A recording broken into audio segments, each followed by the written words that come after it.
So meron naman tayo another unboxing video sa ating unboxing episode. So today meron tayong LS2 helmet na i-unbox. So tara, ano pa hinahantay natin? Unbox na natin yan. Let's go!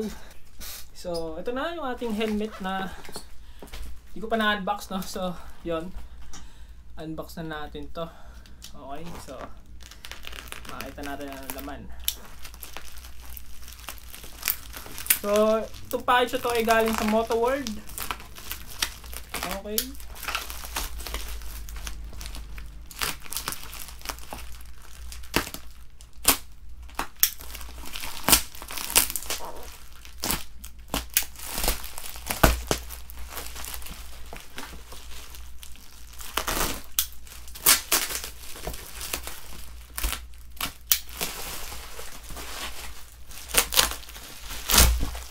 So yan, LS2 helmet, full face helmet, no? So yan siya.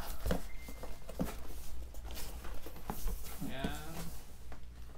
So manufacturer number, Dongshan Road, Guangdong, China. So yung LS2 is from China country, no? So distributor niya is yung Moto World Trading Units, first basement Makati Cinema Square, Don Chino Roses Avenue, Pio del Pilar, Makati City, Philippines. Ayan. Model nito ay LS2FF353 Rapid Single Mono, color matte black. Alright, so yan. So yan, let's go. Open na natin to.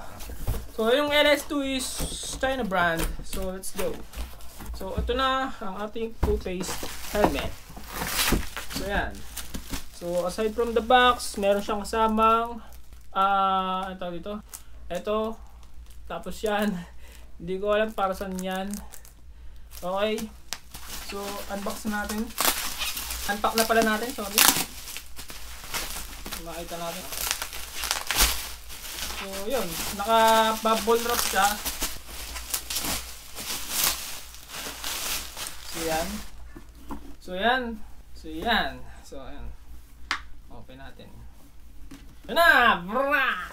Wow! Matte black. Okay. Magaan. Magaan siya. Ayun. So, size pala nito ay small. Small size. Kaya ako siya binili in order ay small size yung kailangan namin. So, yun. Kaya meron siyang, ayan. Download manual. Download the manual. Ayan. Tapos na quick release. Quick release siya, no? Quick release. Yung foam niya sa loob ay parang yung mic, parang yung ano parang yung mga libreng pinamimigay pag bumili ka ng motorcycle or scooter ng mga dealer, yon, parang ganyan yung foam niya, no? Pero meron ako nakita na ito, yan, yung part na yan, maganda yan, yung part na yan. Pero dito, yon, parang ganun siya yung foam niya. Ewan ko bakit ganon, since bago lang naman ako naka-experience na LS2. So, ayan. So, small siya, no? Sobrang liit lang ng ulo na kasya dito, no? So, ayan, size small. At, hindi ko lang sure kung pwede siyang lagyan ng intercom, pero parang pwede naman. Wala din naka-indicate sa box. Or, try natin. Ayan, pinlock ready na pala siya. Pinlock ready na siya. Then, extra comfort, breathable, hypoallergenic, and high pressure thermoplastic technology. Alright. Pressure nakalagay na, intercom ready, kung ano man. Pero, tingnan natin kung pwede. So, yung pag-open ng visor, hindi ganun kahirap. Madali lang. Saka yung pinaka gusto ko dito, yung matte na color niya. Matte na color. So, yun. Certified quality, yan. Quality, yan. Meron certified quality, tapos yan, certification or sticker, yan. Yun lang. Ano pa ba? Yung price nito nasa around 3,000 guys pag umorder kayo. And yon. So, try natin tanggalin atong film niya, no? Tanggalin ko na. Kasi susuotin na rin naman to para makita niyo yung tsura. So, ayan. Ayan. So, ayan siya. Maganda naman. Medyo medyo simple lang sa tignan talaga. Simple lang. Yun lang pinakamaganda rin sa kanya. Kasi meron siyang ventilation, air ventilation. Ito rin. And Sa ito. Sa likod, meron yan. Yan lang. Tapos yun nga, simple lang sa tignan and di ko lang din sure kung napapalitan pa ito ng visor. And doon sa loob, simple lang, di ko lang din sure kung nalalagay pa ng intercom. Yung foam niya ay makapal naman pero hindi siya parang premium type, no? So yun.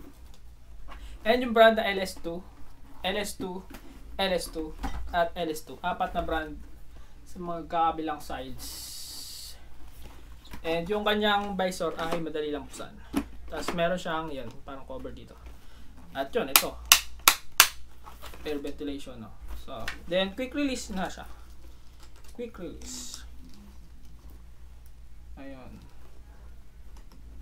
Ayun, yun lang. So, yun, maraming salamat sa mga nanonood. At don't forget to follow, hit follow, like, and subscribe to this video. And don't forget to subscribe. Alright. So, abang-abang sa mga next video at coming video at see you guys.